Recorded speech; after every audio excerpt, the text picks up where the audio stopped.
နောက်တစ်ခါကျွန်တော်ရန်ကုန်ပေါ့ရန်ကုန်ကကိစ္စလေးလေးကျွန်တော်ဒီနေ့ထည့်ပြောပါအောင်မယ်အဲ့ဒါဘာလဲဆိုတော့ရန်ကုန်မှာအခုဆိုရင်ဒီ January 1ရက်နေ့ရင်စပြီးတော့ဒီ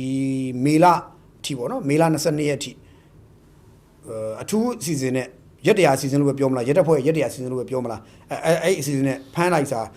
ဘတ်ကားမှတ်တိုင်တွေ YBS ရင်လိုင်းတွေပေါ့ရင်လိုင်းတွေနဲ့ဘတ်ကားမှတ်တိုင်တွေမှာဖမ်းတာကပိုင်းနိုင်တွေ184ယောက်တော့မိတယ်လို့သိရတယ်ရန်ကုန်မှာဘယ်လောက်များလဲကပိုင်းနိုင်ဘယ်လောက်များလဲမင်း184ယောက်ဒီ9လအတွင်းမှာမိတာ184ယောက်ရှိသွားပြီတဲ့နော်ဆိုတော့ YBS ရင်လိုင်းနေနဲ့ကားမှတ်တိုင်တွေမှာကပိုင်းနိုင်184ဦးမိတယ်အဲ့မှာဘယ်လောက်လဲဆိုတော့မျိုးသား153ဦးအမျိုးသမီး22ဦးပေါင်184ဦးမိတယ်တဲ့အဲ့ဒါ January 1ရက်နေ့ကနေမေလ22ရက်အတွင်းမှာဖမ်းတာအဲ့တော့ဘယ်လိုဖမ်းလဲဆိုတော့ကျွန်တော်လည်းမေးကြည့်တော့စိတ်ဝင်စားဖို့ကောင်းတယ်အဲ့တော့ဖမ်းဆီးရမိတဲ့သူတွေစီကနေပြီးတော့တက်တေကန်လက်ကင်ဖုန်း226လုံးနော်ငွေချက်က380ကျော်ဖမ်းသိသိရမိတယ်တဲ့အမှုပေါင်းလည်း205မှုနဲ့ဖွင့်ပြီးဥပဒေရရေးယူထားတယ်လို့သိရတယ်ဒါရက်တရာစီမံချက်နဲ့မှုကင်းကြဆင်းရေးဒုစရိုက်မှုကင်းရှင်းရေးနောက်တစ်ခါYBS စီးတဲ့တာမန်အခြေခံပြည်သူလူထုဘဝလုံခြုံရေးပေါ့နော်ပြီးတော့သူတို့ရဲ့ပိုင်ဆိုင်မှုလေးတွေမဆုံးရှုံးစေရေးဒါလေးအတွက်ကိုဒီရက်တပ်ဖွဲ့ကတိုက်တဲ့ရဲတပ်ဖွဲ့ဒါအလုပ်လုပ်ပြရတာဖမ်းပြရတာပေါ့ဗျာဒီလိုမျိုးပေါ့ဆိုတော့လက်ရှိရန်ကုန်ဝန်ကြီးချုပ်ကလည်းဒါရဲချုပ်ဘဝကနေလာတာဆိုတော့ရဲဘဝကနေလာတာဆိုတော့ရဲဘဝလာတာဆိုတော့ तू ကဒါဟိုတရားဥပဒေစိုးမိုးရေးကို तू ကောင်းနားလေပြောလို့ရတာတရားဥပဒေစိုးမိုးရေးရန်ကုန်တိုင်းဒေသကြီးရဲ့တရားစိုးမိုးရေးတရားဥပဒေစိုးမိုးရေးကို तू အားထည့်မယ်လို့ तू ပြောခဲ့ဘူးလေ community policing ကိုကောင်း तू လုပ်မယ်လို့ तू ပြောခဲ့ဘူးတဲ့အတွက်တကယ်လဲ तू လုပ်ပြတယ်လို့ပြောလို့ရတယ်ဒါပေမဲ့184ယောက်ကိုဖမ်းဆီးရမိတယ်ဆိုတော့ကဒါတော်ဟောဖြစ်တဲ့ဟာပေါ့နော်တော်တော်များတဲ့ပမာဏဆိုတော့194ယောက်ကဒါတဲ့များသားဆိုတော့ရန်ကုန်မှာခပိုက်နိုင်တွေဒါတဲ့ပုံများတယ်ခါးတွေတော်တော်များတယ်လို့သိရတယ်အဲ့တော့ရန်ကုန်မှာဘတ်စကားစီးရဲ့သူတွေအချို့တွေလည်းခပိုက်နိုင်ခံရတယ်အဲ့ဒီဓာတ်နဲ့ခွဲခံရတယ်ဓာတ်နဲ့ထောက်လှုပ်ခံရတယ်ဆိုတဲ့သတင်းတွေကကျွန်တော်ခဏကြားပြီးတော့ YBS တွေမှာဒီလိုမျိုးလှုပ်နေတာကြီးဘူးမလှုပ်တော့ဘူးလားတော့တစ်ခါကားမတ်တိုင်တွေမှာအသားလေးဖတ်သူပြီးတော့ဓမြတိုက်လိုမျိုးဓာတ်နဲ့ထောက်ပြီးတော့ပတ်စံယူသွားတာမျိုးတွေနောက်တစ်ခါဟိုအဲ့ခီးတဲ့80ရဲ့80တဲ့နေဓာတ်နဲ့ခွဲပြီးပတ်စံယူသွားတာမျိုးဒါတွေကအများကြီးရှိတော့လူတွေပြောစားဝေဖန်နေရှိခဲ့ဒါပေမဲ့ကျွန်တော်တို့သတိမမူမိခင်မှာပဲရက်တပ်ဖွဲ့ကဒီလိုမျိုးဖမ်းလိုက်တဲ့အတွက်အခုဆိုရင်တော်တော်လေးပါသွားတယ်ယော့သွားတယ်ပေါ့သူခါတွေကပိုင်းတွေကြားထဲမှာလဲငါတို့တကယ်ဖမ်းနေပြီဟာဆိုတဲ့သတင်းကပြန့်သွားပြီပြန့်သွားတော့သူတို့လည်းတချို့တွေလည်းလန့်နေကြတာပုံရတယ်ပြီးတော့အဲ့ဒီဟာတွေဖမ်းတဲ့ကိစ္စကိုကျွန်တော်မေးကြည့်တဲ့အခါကျတော့သူတို့ပြောပြတာပါလဲဆိုတော့သူက YBS bus car တွေပေါ်မှာတဲ့ကပိုင်းတွေရှိတယ်ဘယ်သူတွေတချို့တွေဆိုရင်နဲ့ရက်တပ်ဖွဲ့ကအသွင်ယူပြီးထိုင်ဆောင်တယ်သူတို့လည်းခီးသွားလို့မျိုးရိုးမာဖီနဲ့ပေါ့အရသားဝတ်စုံနဲ့သူတို့ကားလိုက်စီးတယ်ပေါ့ဘတ်ကားလိုက်စီးတယ် CBA သူက CBA အဲ့မှာကြည့်လိုက်တယ်တချို့ကပိုင်းတွေဆိုသူတို့တန်းတည်တယ်ဒီကောင်ကပိုင်းတွေဆိုသူတို့တန်းတည်တယ်တိချင်းတန်းဖမ်းလာဆိုတော့မဖမ်းသေးဘူးဘာလို့ဆိုတော့ကားပေါ်မှာရိုးဖြစ်မှာဆိုတော့သူတို့မဖမ်းဘူးတဲ့ရိုးဖြစ်မှာဆိုလို့မဖမ်းဘူးဘယ်ထိဆောင်လဲဆိုတော့ဒီကောင်တွေဘယ်ထိဆင်းသွားလဲဘယ်နေရာမှာကားနဲ့ဘယ်နေရာမှာဒီဘတ်ကားပေါ်ဆင်းသွားတယ်လဲဆင်းသွားတဲ့ခါမှာဘယ်ကားပေါ်တက်သွားတယ်လဲသူတို့ဘယ်ကားကလာစောင့်နေတယ်လဲသူတို့အဖွဲ့ကအချိတ်ဆက်နဲ့လှုပ်သလားဆိုတဲ့ဂွင်းဆက်တွေကဆိုသူတို့လိုက်တယ်တဲ့လိုက်ပြီးတော့မှသူတို့ကဒီကောင်တွေရဲ့နောက်ဆုံးနေရာလေးတွေမှာစောင့်ပြီးတော့မှဂျောင်ပိတ်ဖမ်းတာမျိုးလုပ်ရတယ်တဲ့ဝေယုံသုံးကားတွေဖြစ်မှာဆိုကားမှာဆိုဝေယုံသုံးကားဖြစ်မှာဆိုလို့ပေါ့ဗျာပြီးတော့ဒီကောင်တွေလက်ထက်မှာဓာတ်တွေပါလာတယ်ဒီခပိုက်နဲ့ဒီလက်ထက်မှာဓာတ်တွေပါတဲ့ခါကျတော့ဒီဓာတ်နဲ့မတော်တဆကောက်ရမ်းလိုက်လို့ဘေးပြည်သူတော့ထိမှဆိုးတယ်ဒါကြောင့်မလို့ရဲတပ်ဖွဲ့ရပါလို့ဆိုတော့ဒီကောင်တွေကိုစောင့်နေပြီးလို့ရှိရင်ဒီကောင်တွေဘယ်ကိုဆင်းသွားတယ်ပြီးရင်ဘယ်လိုဆင်းသွားပြီးဘယ်ကားကိုတက်သွားတယ်ဘယ်လိုသွားတယ်ဆိုတော့ချင်းသူတို့ချင်းရဲတပ်ဖွဲ့ဝင်တွေကအရသားဝတ်စုံတွေနဲ့လိုက်ပြီးတော့ကားဒီစီပတ်စီးပြီးတော့သူတို့ကချင်းသတင်းပေးစနစ်နဲ့သတင်းပို့စနစ်နဲ့သူတို့ကဒီကောင်တွေလိုက်ဖမ်းတာလို့သိရတယ်တခါတရံဖမ်းတာရတယ်တချို့ဆိုလို့ရှိရင်ကြီးရတယ်ဟိုလှဲတန်းလိုနေအောင်ဖမ်းတာရှိတယ်တဲ့မလို့ဆိုလှဲနေအောင်ဖမ်းတာရှိတယ်အရသားဝတ်ကြီးနဲ့ဖမ်းတာအရက်ဝတ်ကြီးနဲ့ဖမ်းတာဖမ်းတော့ကားတွေဒီလိုပိတ်ဖမ်းပြီးကားစီးပေါ်အတင်းဆွဲတင်လက်တင်တော့လူတွေရိုးဖြစ်ကုန်တော့ဘာလဲပေါ့လူငယ်တွေကိုပေါ်တာဆွဲသလားဘာလားညာလားဆိုတဲ့အထင်ခံမှုမျိုးရှိတယ်တဲ့အဲ့လိုရှိတော့သူကဘာလို့ရလဲဆိုတော့အဲရဲတွေကဘာလို့ကြလဲဆိုတော့လဲတန်းလိုနေအောင်မှာဆိုရင်ဘာလို့ရလဲဆိုတော့အဲ့လိုကပိုက်နိုင်ဖမ်းပြီးဆိုတာဖမ်းပြီးဆိုတာဘာလို့ရလဲဆိုတော့ဖမ်းပြီးဆိုတာမိပြီးဆိုတာ ਨੇ လူတွေကဘာလဲဖြစ်နေချိန်မှာသူကကျွန်တော်ရဲတပ်ဖွဲ့ရပါဒီကောင်တွေကပိုက်နိုင်တွေကိုဖမ်းတာပါလို့ဆိုပြီးတော့သူတို့ရဲကတ်ကိုပြပြီးတော့မှဟိုတစ်ဖက်ကိုလည်းဖမ်းထားသည်တစ်ဖက်ကိုလည်းကတ်ပြတယ်မပြလို့မဖြစ်ဘူးကရိုးနဲ့ဘာတွေမှမသိဖြစ်ကုန်လို့တဲ့အဲ့လိုမျိုးဆိုတော့တခါကျရင်ထင်အောင်ထင်မှားတွေနေပေါ့ဗျာပြီးအခုဆိုရင်အားလုံးတည်တဲ့အတိုင်းပဲခါတင်သတင်းတွေလားဟိုဗာလဲစစ်တပ်ကပေါ်တာဆွဲတဲ့လူငယ်တွေကားပေါ်တင်ဆွဲတင်ပြီးတော့ပေါ်တာထွက်စစ်တပ်နဲ့စင်နှံပို့ပါတယ်ဆိုတာမျိုးတွေကိုဒီသတင်းမျိုးတွေခင်ဗျားတို့တခါတလေပြည်ပြင်းမီဒီယာတွေရေးတာကြားလိမ့်မယ်တကယ်တော့တချို့ case တွေကအဲ့ဒါမဟုတ်ဘူးတဲ့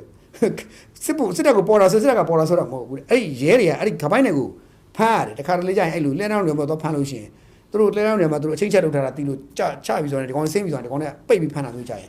လူတွေကအဲ့ဒါကိုထင်အောင်ထင်မှားဖြစ်ကြတာပေါ့နော်ပြီးတော့သတင်းတွေကပေါက်ပြရေးကြတာတကယ်ကျတော့သူတို့ကမြေပြင်မှာကျတော့အဲ့ကပ်ရဲကပ်ပြပြီးတော့သူတို့ခပိုက်နဲ့ကိုဖမ်းတာပါဘယ်ကောက်မှဒီကောင်ခပိုက်နဲ့လာတဲ့ကောင်တွေဖမ်းတာဆိုတော့တချို့သိတဲ့လူကျတော့လက်ခုပ်တီးကြတယ်တဲ့အာဒါမှရဲတပ်ဖွဲ့ဘာညာပေါ့ဗျလက်ခုပ်တချို့မသိတဲ့လူကျတော့လည်းမသိဘူးပေါ့ ဒါပေမဲ့ကိုမသိတဲ့ပြပထွက်ပြေးနေတဲ့လူတွေကြတော့ဘာသာပြောလဲအာစစ်တပ်ကလူတွေကိုပေါ်တာဆွဲပါတယ်လမ်းပေါ်မှာလှဲတန်းလူတွေကလမ်းပေါ်တာဆွဲရတယ်ကျွန်တော်တို့အံအားတင်တယ်အခုတော့မဟုတ်ဘူးတဲ့အဲ့ဒါမျိုးတွေဆိုတော့အခုအဲ့ဒါမျိုးတွေသူလိုက်ဖမ်းတယ်ပြီးတော့ခပိုင်းနဲ့တွေကလည်းသူတို့ဘာဖြစ်လဲဆိုတော့ခပိုင်းနဲ့ကနှိုက်တယ်နှိုက်ပြီးရင်သူတို့ကိုလာဆောင်နေတဲ့ကားဆိုရှိတနေရာမှာသူတို့ဆောင်တဲ့ကားရှိတယ်အဲ့ကားပေါ်သူတက်သွားတယ်အဲ့လိုတက်သွားပြီးတော့ပြီးရင်သူတို့နှိုက်လိုက်တဲ့ဖုန်းတွေပတ်စံအိတ်တွေအကုန်အဲ့ဒါတွေဆိုတော့ချင်းတနေရာမှာသူတို့စုပြီးတော့အဲ့ခပိုင်းနဲ့အဖွဲ့တွေကဂိုင်းလူမျိုးပေါ့အဖွဲ့တွေကပေါင်းပြီးတော့သူတို့ပြန်ခွဲဝေယူတာသူတို့နှိုက်ပြီးရလာတဲ့ဟာကိုပေါင်းပြီးတော့မင်းကဘယ်လောက်ပြန်ခွဲယူကြတယ်အဲ့ဒါတွေလုပ်တယ်အဲ့လိုခွဲတဲ့ချိန်ကျမှရွေးဖမ်းတာမျိုးလေးရှိတယ်တဲ့အဲ့တော့အချိန်တွေပေါ်မူတည်ပြီးတော့သူကဒီအသွင်ယူပြီးတော့အထဲမှာ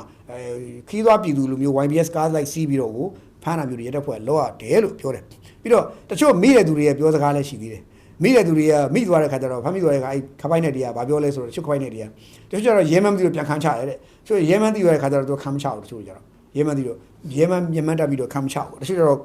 မသိတော့ခန်းချတယ်တဲ့ခန်းချတယ်ရှိတယ်ရှိလို့ဟိုခန်းချရရှိလို့ရဲတွေလည်းခါလေးနေပါတန်ရတယ်လည်းရှိပါတယ်တဲ့ဒါနောက်တစ်ခုကဘာထပ်ပြီလို့ဆိုတော့တချို့ဖမ်းမိခံဖက်ခံရပြီးဘာဖြစ်လို့ဆိုတော့သူတို့မြန်မှုစစ်စေခြင်းတယ်တဲ့မြန်စစ်ပြီးမြန်ထောင်ချစေခြင်းတယ်တဲ့အဲ့လိုပြောတယ်တဲ့ဘာဖြစ်လို့လဲဆိုတော့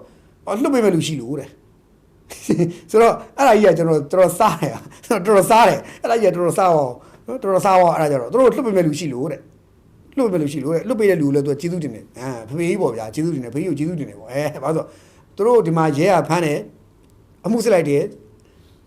သူတို့ဝန်ခံတယ်ဟုတ်တယ်ပြီးရင်ထောင်ထဲတွားတယ်ထောင်ထဲမှာ6လဖြစ်ဖြစ်3လဖြစ်ဖြစ်ကြာမယ်တစ်နှစ်ကြာရင်လည်းကြာမယ်ဒါပေမဲ့သူတို့ကစိတ်မပူဘူးတဲ့အချိန်တိုင်းပြန်လွတ်မယ်သူသိတယ်ခဏလေးသူပြန်လွတ်မှာလာအခါကြီးကြီးတည်းရဲ့ကိုသူစောင့်နေတာတဲ့စောင့်နေသူပြန်လွတ်မှာလွတ်ရင်သူကပြန်ထွက်လာမယ်ပြန်ထွက်လာရင်ကောင်းလို့ဆိုပြန်လှုပ်စားတာပဲတဲ့တချို့ဆိုရင်ဘတ်စကားပေါ်မှာဟိုသူတို့ချင်းသွားတွေ့ရရှိတယ်တဲ့ဥပမာသူကြောက်သူခပိုင်းနဲ့ကလူငင်းနဲ့ပြန်လွတ်လာတဲ့ခပိုင်းနဲ့ရှိတယ်ပြီးတော့ပြန်ပြီးတော့လူငင်းပြန်ပြီးတော့ခပိုင်းပြန်နိုင်တယ်နိုင်တော့သူတို့တိုက်နိုင်တဲ့ကောင်းမှာခုနကသူတို့ဖမ်းခဲ့မှုတွေရဲကကောင်းမှာဘတ်စကားလိုက်စီတယ်မြင်ရဲမြင်တော့သူလန့်သွားတုံသွားပြီးတော့မနိုင်တော့ဘဲနဲ့အသာလေးပြန်ဆင်းပြေးသွားတာမျိုးလေးရှိတယ်တဲ့တခါကျရင်လေဘာဖြစ်နေလဲဆိုတော့ဗျာရဲတပ်ဖွဲ့ကဖမ်းတယ်ဖမ်းတာတစ်ဖွဲ့လွတ်တာတစ်ဖွဲ့နဲ့စိုက်တဲ့လူကစိုက်ရိတ်တဲ့လူကရိတ်စားတဲ့လူကစားလို့ဖြစ်ကုန်ပြီအခုတော့အကုန်လုံးပတ်လဲရိုက်ကုန်တာပေါ့နော်ဆိုတော့တခါကျတော့လေတရားဥပဒေစိုးမိုးရေးမကြောက်တော့ဘူးပုံမျိုးဖြစ်ကုန်တာပေါ့ရဲတွေကိုလည်းသူကမကြောက်တော့တခါကျရဲတော့သူတို့ကပြန်ပြီးတော့မြင်လာဖမ်းမြင်မှုကြပြီးသူတို့မြင်သွားမယ်ပြီးရင်ပြန်လွတ်လာမယ်ပြီးရင်ပြန်ထွက်မယ်အဲ့တော့သူတို့ဒီလိုရှောက်ပြီးဖမ်းပြီးအမှုစစ်တာကြာနေတော့သူတို့မှဆင်မပြေဖြစ်မယ်မြန်စစ်ပြီးမြင်တော့သူတို့ကမြန်ဝန်ခံဖြစ်တာလေသူတို့ကလည်းအဲ့လိုလဲဆိုတော့ဩလို့တခါကျရင်လေပြုံးစရာတော့ကောင်းတယ်ဗျာနော်ဟိုလူကြီးတွေအနေနဲ့လည်းစဉ်းစားကြပါဗျာဖမ်းတဲ့လူကဖမ်းပြီးတယ်သက်ဆုံးဆံများဖမ်းရတယ်လည်းရှိတယ်လွတ်တဲ့လူကလည်း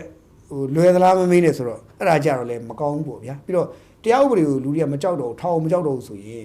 ်ဒီအကြမ်းဖက်သမားတွေတော်ဒီဟိုဥပဒေတရားဥပဒေစိုးမိုးရေးပြပြအောင်လုပ်နေတဲ့အုပ်စုတွေအဲ့လူတွေကဥပဒေကိုမကြောက်တော့ဘူးဆိုရင်နော်တွားပြီပေါ့ဗျာထောင်မကြောက်တော့ဘူးဆိုရတဲ့တိုင်းပြည်ကဘယ်လိုထိမ့်မလဲပေါ့နော်ဆိုတော့ခါကျထောင်ဆိုတာကြောက်အောင်ထားရတယ်လို့ကျွန်တော်ကနားလဲအဲ့တော့တခုတော့ရှိအောင်ဗျာကျွန်တော်လည်းအများကြီးပြောရဲဗျာသူများကထောင်ကြောက်အောင်ထားတယ်ပြောတာကိုယ်လည်းကြာမှာတကယ်ကြောက်အောင်ထားတော့မှကိုယ်ကနေပြမရှိဖြစ်မယ်သူများပြောတော့မှအကောင်သူများတော့အကောင်ကိုယ်လည်းထောင်လဲကြာအောင်ကြောက်ရနော်ကိုယ်လည်းထောင်ကြတော့မှတော့ကြာနေတိုင်းလေးကိုဗာလဲမင်းလာကွာထောင်နဲ့တူအောင်ဖြစ်တယ်ထောင်တူအောင်ထားရတယ်ကွာဆိုပြီးကြိုက်ထည့်လိုက်တော့မှကျွန်တော်မှနေတိုင်းဒုက္ခတော့ပေါ်ရောက်သွားနိုင်တယ်အဲ့တော့များလည်းမပြောရဘူးနော်ဟိုဟာ NLD အုပ်စုလိုပဲဖြစ်မှာဆိုလို့ NLD အုပ်စုဒါကြတဲ့ဟိုအချင်းထောင်တွေကိုအားရပါရမယ်ဟောဖြစ်တာအချင်းထောင်တွေတန်ရှင်းလို့တာအားရပါကောင်းအောင်လုပ်တာပြီးလဲပြီးတော့သိပြီးကြောက်သူတို့ဘက်တပွေးထောင်လိုက်အောင်သွားကြိုတင်များသိလို့များနေရာကြိုမြင်နေသလားတော့မသိဆိုတာမျိုးတွေဖြစ်ကုန်ပြီနော်အဲ့လိုမျိုးတွေလည်းဖြစ်ကုန်ဒုက္ခအဲ့တော့ဒါကြရင်လေရန်ကုန်မှာကပိုင်းနိုင်ဒီခိုးဆိုးလူနိုင်ပေါ့ခိုးဆိုးလူနိုင်တွေကိုရက်တက်ဖွဲ့ရဖမ်းတာတွေအကြီးကျယ်လုပ်ပါတယ်တဲ့အခုနောက်လဲထပ်ပြီးတော့သူထပ်လုပ်အောင်မယ်လို့ပြောပါတယ်ထပ်ပြီးရက်ပိုင်းကြီးမှာထပ်လုပ်မယ်နဲနေတော့နဲသွားအောင်ရောနေတော့ကြော့သွားအောင်သူတို့စူးစမ်းပြီးတော့လုပ်အောင်ပဲဒါပေမဲ့ခက်တာရက်တက်ဖွဲ့ရဲအင်အားနဲ့ဒီလူလူအင်အားနဲ့ကကျတော့လူလူကဘလို့မှအချိုးစားမမျှဘူးပေါ့ရဲကနဲနေတယ်ပြီးတော့တစ်ဖက်မှာရဲကဒီတရားဥပဒေစိုးမိုးရေးကိုထမ်းဆောင်နေတယ်မဟုတ်ဘူးတခြားဟာတွေပဲမျိုးစုံလုပ်နေရတဲ့ခါကျတော့ရဲတွေလည်းလောက်ကကိုင်ခက်တာရှိပါတယ်ဒါတိုးတော့လည်းရသလောက်သူတို့စူးစမ်းပြီး YBS ဘောကအခြေခံပြည်သူလူထုဘောတွေကဒါတွေ YBS ဘောနော်ပတ်စကားမှတ်တိုင်းလူအုပ်ကြားထဲမှာဓမြ